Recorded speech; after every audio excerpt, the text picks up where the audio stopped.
Baik, Assalamualaikum warahmatullahi wabarakatuh. Teman-teman TPB ITB 2021. Kita lanjutkan tutorial ke-8 ya tentang interferensi dan difraksi. Ya, pada kali ini kita akan bahas bagian pertanyaan ya. Oke. Maaf ini bisa, oh iya bisa ya. Oke. Jadi kita akan bahas pertanyaannya ya. Kita mulai dari nomor 1 ya. Jika cahaya putih digunakan pada eksperimen Young celah ganda ya, bagaimanakah perubahan pada pola interferensinya?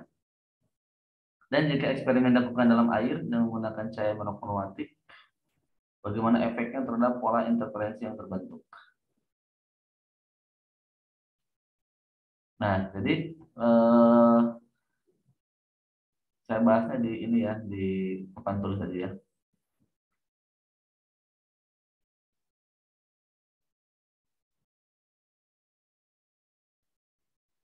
Oke.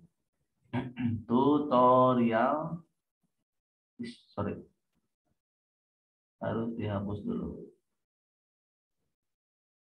Tutorial 8 fisika dasar 2A di ITB ya. Bagian pertanyaan. Oke. Nomor 1. Nah, apa katanya? Bagaimana kalau cahayanya digunakan adalah cahaya putih ya. Kemudian bagaimana kalau digunakan cahaya monokromatik katanya, kemudian di dalam air katanya. Seperti itu ya teman-teman. Nah, kita tahu kalau cahaya putih itu dia terdiri dari banyak warna teman-teman ya. Yang Magiku Ibinimu ya, ini terdiri dari banyak warna ya. Warna. Jadi ada merah, jingga, Magiku, Ibiniu gitu ya. Niu. Nah, ini kan banyak ya. Nah, sedangkan warna sendiri ya, kalau satu warna ya, satu warna itu menunjukkan sebuah karakteristik dari apa? Dari panjang gelombang, teman-teman. Panjang gelombang. Jadi setiap warna ini menunjukkan panjang gelombang gitu. Jadi kalau warna merah itu panjang gelombangnya beda dengan warna hijau seperti dengan warna biru ya. Kemudian kalau cahaya putih ya, kalau cahaya putih kita masukkan ke dalam percobaan setelah ganda ion ya, dan ternyata ini si cahaya putih itu kan cahayanya banyak, warnanya banyak. Jadi nanti kalau kita tetap inginkan di dalam percobaan celah ganda ini, nah nanti di layarnya akan terbentuk polanya tumpang tindih teman-teman, tumpang tindih akibat warnanya banyak tadi. Jadi warnanya banyak di sininya tumpang tindih ya. Sehingga kalau tumpang tindih ini kita akan sulit menemukan pola gelap terang gitu ya. Pola terang gelapnya sulit menemukan pola ini ya, karena bertumbukan itu banyak ya, banyak warna bertumbukan ya. Nah, sehingga yang terjadinya adalah tadi ya, kalau warna cahaya putih dilakukan dalam percobaan ini, maka terjadi tumpang tindih sehingga sulit menemukan polanya ya. Nah, jadi syaratnya apa kalau interferensi ini dapat terjadi, dapat jelas kelihatan, itu kalau pakai cahaya monokromatik ya. Cahaya monokromatik. Jadi kalau cahaya monokromatik itu akan jelas kelihatan polanya ya, kelihatan polanya, terang gelapnya kelihatan, pola terang gelapnya. Tidak akan tumpang tindih ya. Seperti itu ya. Jadi solusinya adalah dengan cahaya monokromatik. Nah, kalau kita pakainya terhadap air. Nah, berarti nanti hanya perbedaannya dengan indeks bias ya. Jadi nanti si lambdanya akan dipengaruhi dengan indeks bias lambda per n. Seperti itu ya untuk jawaban nomor satu pertanyaan. Oke, kita lanjutkan ke pertanyaan selanjutnya.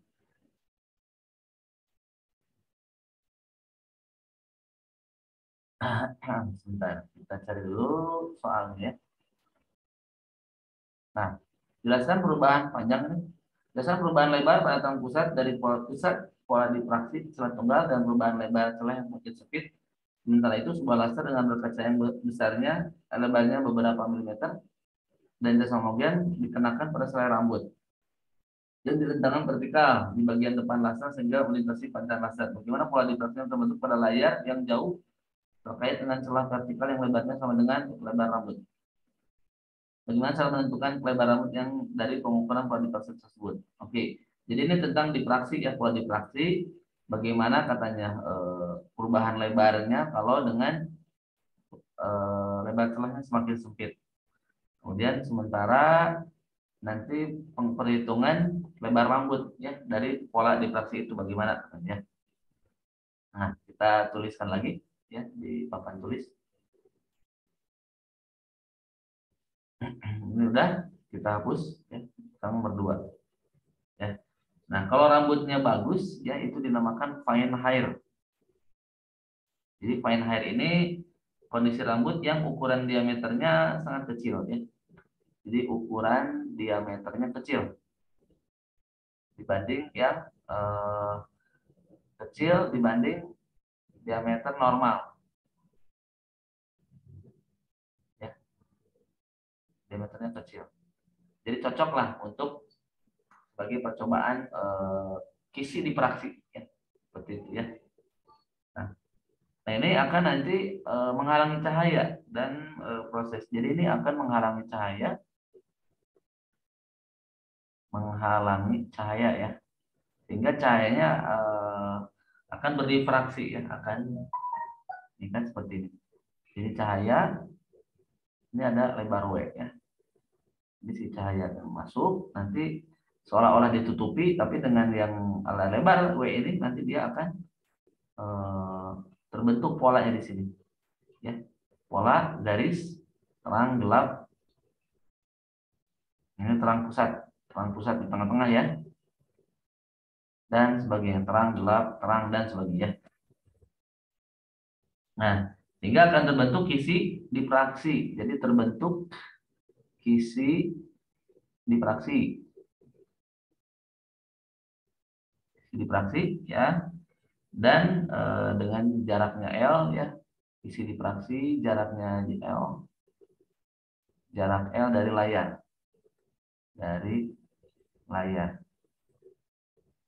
ya. Kalau polanya itu seperti ini, sin theta gelap ini yang destruktif ya, destruktif itu yang gelap ya, sin theta M lambda bagi A ya. Nah, sinnya kan kalau kecil nanti jadi tangan ya. Nah, sehingga kemudian kita ambil M-nya 1 ya, karena gelap ke 1 lah ya. Karena memang difraksi itu polanya yang terdeteksinya itu adalah pola pusat aja teman-teman. Ini terang pusat ya ke 0. Kemudian yang kedua dan seterusnya itu dia redup ya, menghilang ya. Seperti itu. Jadi kita ambil yang ini gelap ke 1. Ini gelap 1, ini gelap 1. Ya, berbeda sisi, beda sisinya ya. Ini gelap 1, terang pusat, gelap 1. Nah, ini ya, gelap 1, gelap 1. Nah, lebar dari maksimum pusat ini berbanding terbalik dengan jarak yang melalui kisi ya. Jadi lebarnya ini teman-teman berbanding terbalik. Jadi lebar dari apa? Maksimum pusat. Maksimum pusat ini maksimum pusat lebarnya ya. Nah, ini. Lebar maksimum pusat berbanding terbalik dengan jarak yang melalui kisi. Jarak melalui kisi. Karena sin tetanya itu jadi tangan ya. Kalau digambar seperti ini Y-nya, ini L, ini teta. Nah, jadi si tangan ini kita akan rubah tan teta jadi lambda per A atau Y per L sama dengan lambda per A gitu ya. Nah, sehingga karena ini Y-nya 2 gelap, berarti itu 2Y ya. Jadi 2Y maksudnya kan lebar ini, lebar terang pusat, berarti ini Y gelap 1 sama Y gelap 1. Jadi semacam kayak 2Y. Ini kan Y1, ya, ini Y1, Y1 lagi. Jadi dikali 2 gitu ya. Jadi nanti 2Y per L lambda per A. Ya. Sehingga ketemu nanti dari sini adalah lebar celahnya. Ya. A-nya adalah lambda L per 2Y. Nah, seperti itu ya. Jadi untuk mengukurnya kita harus tahu dulu panjang gelombang, kemudian jarak L dari celah ke layar ya, L, kemudian kali dari jarak 2 gelap minimum pertama ya 2Y. Seperti itu ya. Jadi untuk penjabarannya seperti ini. Untuk pembahasan nomor 2 ya. Kemudian kita lanjutkan biar tidak lama nomor 3 ya. Kita baca dulu di soalnya ya.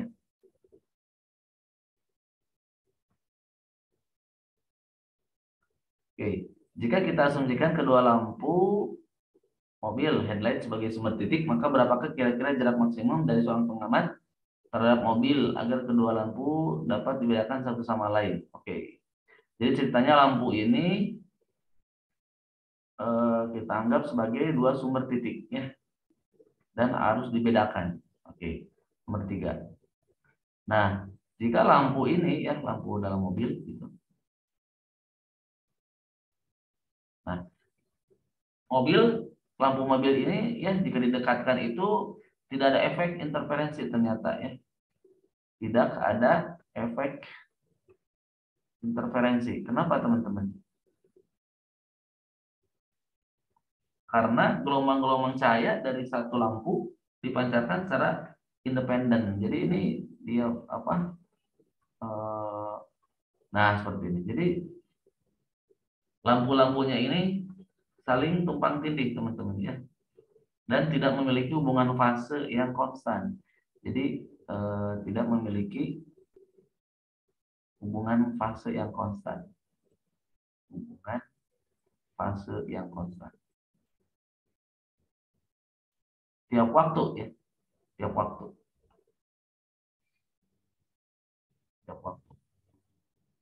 Kemudian gelombang cahaya dari sumber lampu ini mengalami perubahan fase secara acak dalam selang waktu ya kecil sekali ya. Jadi dalam waktu 1 nanodetik aja dia perubahan fasenya itu secara acak, dia berubah fase secara acak, sehingga sulit nanti menemukan pola interferensinya teman-teman. Nah, oleh karena itu jika kita ingin terjadi ya atau dapat dibedakan polanya, berarti harus memenuhi syarat ya, ada syaratnya untuk memenuhi interferensi. Jadi kita tulis syarat yang pertama, sumber-sumber ini harus koheren. Sumbernya harus koheren. Apa itu koheren? Jadi hubungan antara sumber ini harus terjaga hubungan fasenya ya. Jadi hubungan fasenya harus konstan. Harus terjaga sepanjang waktu ya.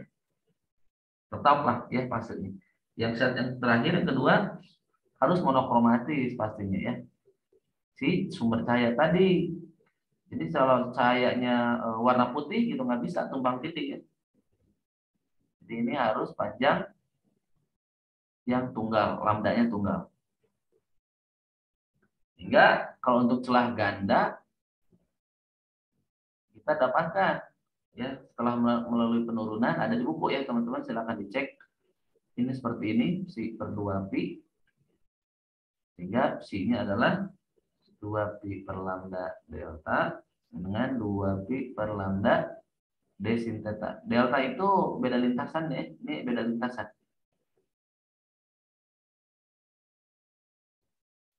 Atau jadi D sin theta ya. Nah, karena kita ambil polanya yang konstruktif, jadi psinya itu 2pi ya, 4pi bla bla bla. Sehingga saya punya 2pi yang minimumnya ya. 2pi per lambda dy per L ya. Sehingga L-nya adalah dy per lambda. Jadi L minimumnya kita dapat seperti ini. Jadi sebenarnya jarak yang minimal si bolehlah jarak maksimum mungkin ya. Jarak maksimum dapat terdeteksi si orangnya si pengamat terhadap layar nanti, layar atau terhadap bukan layar ini. Ya pengamat layar terhadap sumbernya, sumber 2 titik tadi, sumber lampu. Jadi seperti ini. L minimumnya ya. Jaraknya seperti ini. Oke, kita lanjut nomor 4 biar cepat selesai.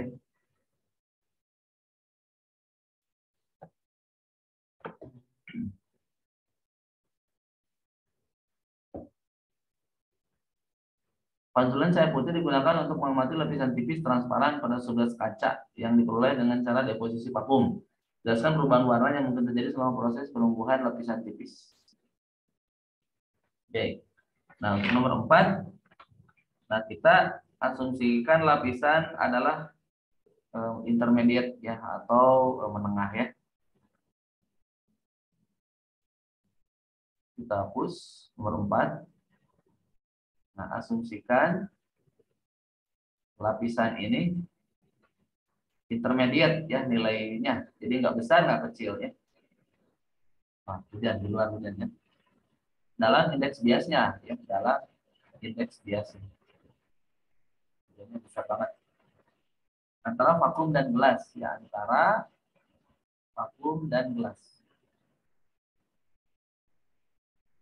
Ya, jika lapisannya sangat tipis ya, jika lapisannya sangat tipis, saya dipanturkan dan permukaan atas dan bawah akan berinterferensi secara konstruktif. Nah, jadi seperti ini kan, nanti saya datang, pantulkan, masuk ke lapisan, ya, ke lapisan. Ini juga akan dipantulkan dan berinterferensi. Interferensi. Ya, melewati 2D ya, lapisan. Sehingga kita akan melihat permukaannya putih. Jadi kita akan melihat permukaannya menjadi putih atau lebih terang. Ya, akibat tadi konstruktif ya, lebih terang. Akibat konstruktif tadi ya. Nah, sehingga seperempat panjang gelombangnya itu dalam cahaya ungu ya. Jadi seperempat panjang cahaya ungu ya dalam lapisan.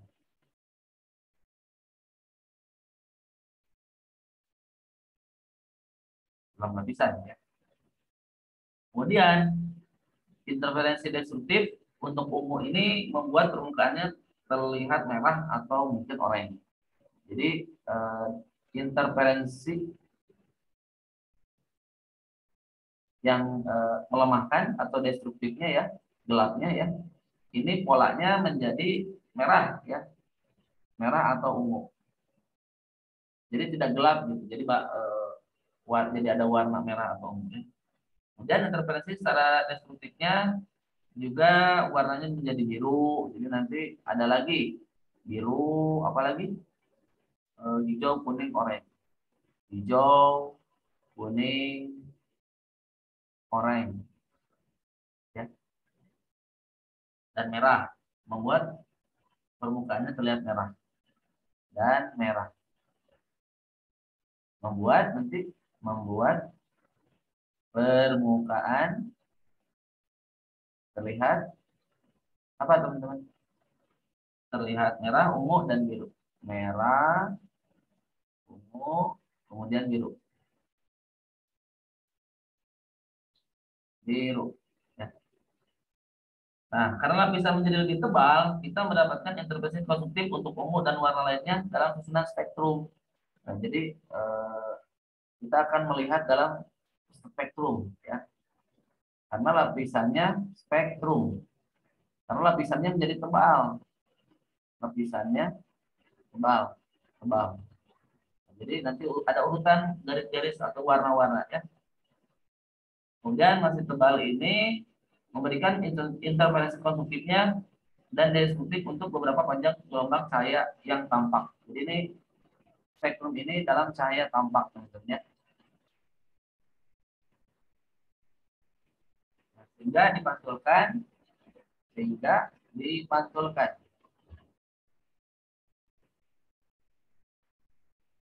Dan mulai terlihat putih lagi, ya.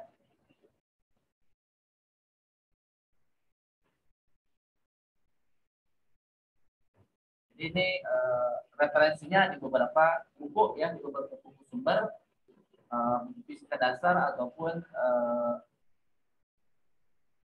jurnal, ya, jurnal-jurnal ilmiah dijelaskan seperti ini.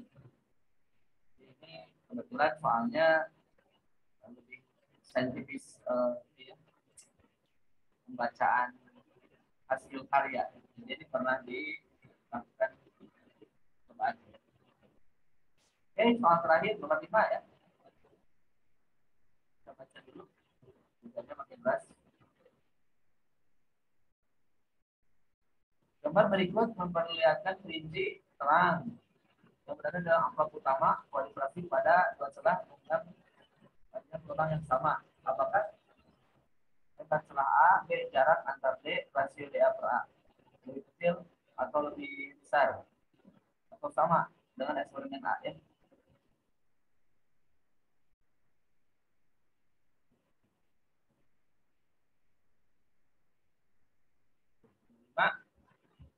Nah, kita tahu persamaan difraksinya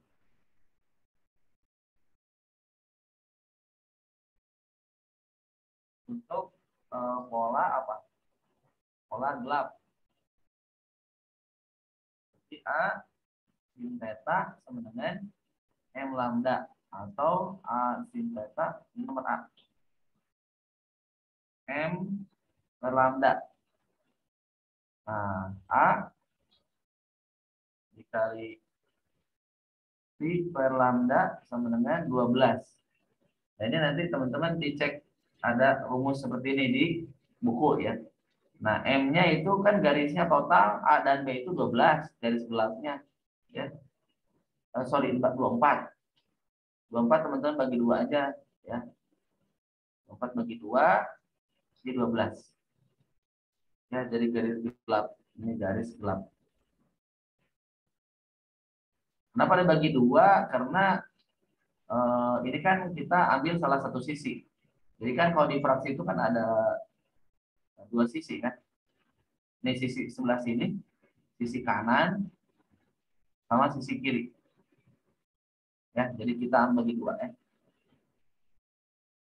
Nah, sehingga ketemulah nilai dari A-nya, ya. Jadi A-nya nanti 12 lambda dibagi Pi, ya. Jadi 12 kali 6 160 nano bagi Pi. Ini sekitar 2330 nanometer atau 2,33 mikrometer. Dan untuk yang B, nah kita tahu bahwa terdapat maksimumnya D per W, ya. Kita coba cari dulu nilai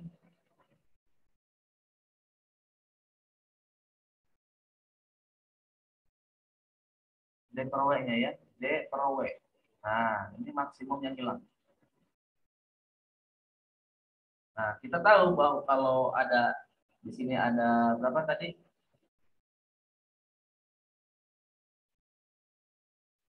Ada 3 minimum, dia kan ada 12. Sorry, ada mana? Harus lihat gambar, ya, teman-teman.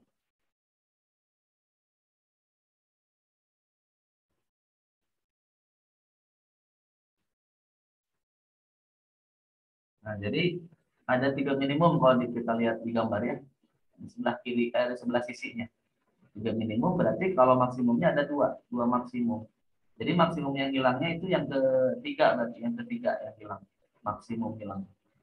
Berarti kita dapat D sama dengan 3W atau 3 kali W-nya tadi ini ya. Lebar, W itu A. 2,33 mikrocoulomb. Jadi 6990 nanometer. Ya. Oke, yang terakhir C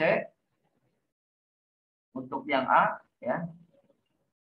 D per A-nya itu adalah 3. Jadi ada 2 terang selain terang pusat. Jadi ada 2 terang selain pusat. Nah, untuk yang B, nah D per A-nya itu 7. Cek aja teman-teman. Dia di gambarnya ada 7 ya sebelah kiri. Sehingga D per A untuk eksperimen B lebih besar dari D per A untuk eksperimen A. Ya, jawabannya ini. Sudah selesai ya untuk pertanyaan di tutorial 8. Tetap semangat untuk belajarnya. Jika teman-teman butuh bimbingan selama persiapan UAS, kita siap membantu ya di kantor Mese ya dekat ITB ya. Solusi ini udah saya buatkan mulai dari tutorial sebelumnya ya, tutorial berapa? 5 atau 4, 6 ini udah lengkap ya PDF. Jadi teman-teman tinggal belajar saja. Untuk matematika juga udah lengkap, kita buatkan solusi tutorialnya secara detail ya dari nomor 1 sampai selesai. Jadi itu saja yang dapat saya sampaikan di tutorial 8 bagian pembahasan pertanyaan ya. Lengkap 1 sampai 5. Tetap semangat, sampai jumpa di lain kesempatan. Assalamualaikum warahmatullahi wabarakatuh.